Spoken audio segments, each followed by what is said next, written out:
And next up at the top of the ice is Royal Marine Commando John Jackson. He's got Bruce Tasker behind him in the GB1 sled, one of the new brakemen on the squad.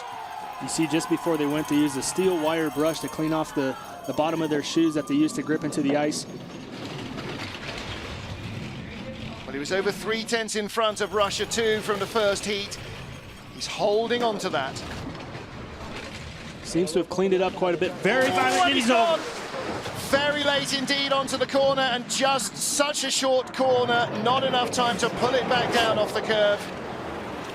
These crashes are as comfortable as they look. Once you go over, that sled's not going to pop back up onto its runners very easily. The brakeman and driver just have to suck it up for a few seconds. And of course you can see the heads, the shoulders out of the sled on the ice. There's a lot of weight pushing them down. Now it's got to the top of the rise. It'll start to roll back down again. The brakeman's trying to get out quickly before to stop it. Now he's just got to try to get out of the way. You don't want that sled to run you over.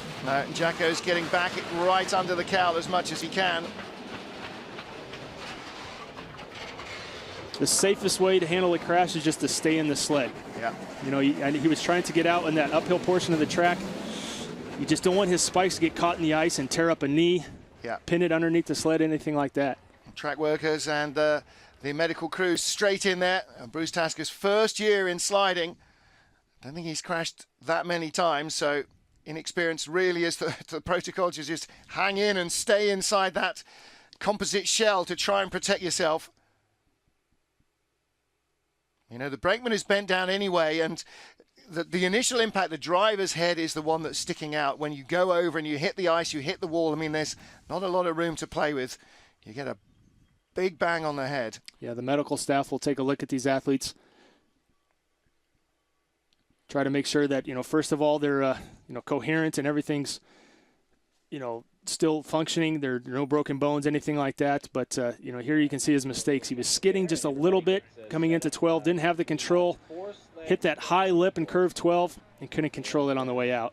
Well, you saw him get right up the top, and in fact, he was so high up the wall, the sled just fell off. It didn't even come down the ice. It just fell in free fall onto the floor. Yeah, and you mentioned it, the first thing to hit the ice outside of the runners is the driver's helmet. Pieces of that helmet flew off his helmet instantly.